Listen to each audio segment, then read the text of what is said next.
शादी जब करबेगे तखन हम जीबोगे न दारू पीबोगे। RS Music Recording Studio, Rajnagar।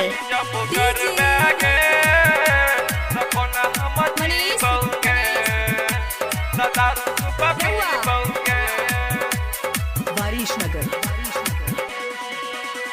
कि शादी जब करबेगे तो कोना हम जीबोगे तो दारू खूब पीबोगे।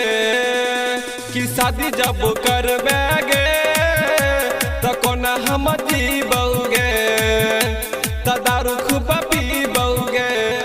तो तोर विदाई न सहब जुदाई हम जहर खा के मरबोगे।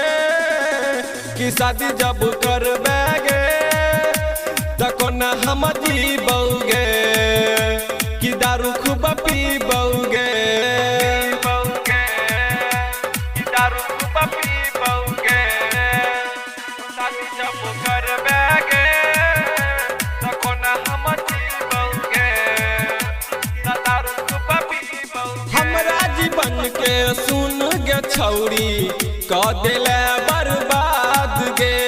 पियवा के गोदी में माजा उठैबे पैबे नया स्वाद गे। हमरा जीवन के सुन गे छौरी क देले बर्बाद गे। पियवा के गोदी में माजा उठैबे पैबे नया स्वाद गे।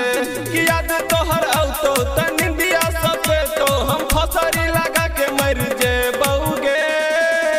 कि शादी जब करबेगे तखन हम जीबोगे त दारू खूब पीबोगे।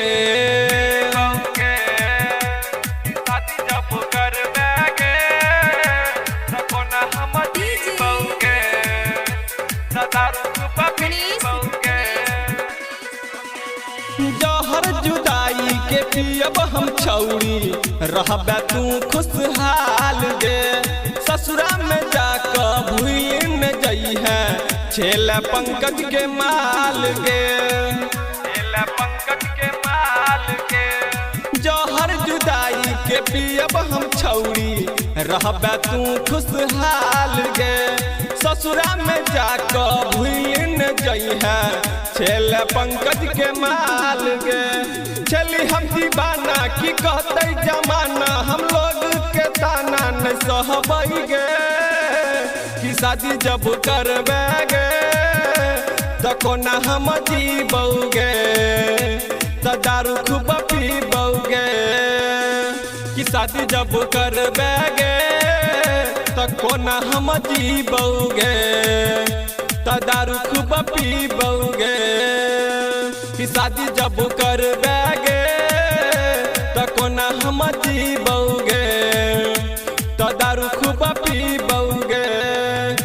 कि है तो तोर विदाई न सहब जुदाई हम जहर खा के मरबोगे। कि शादी जब करबेगे तखन हम जीबोगे।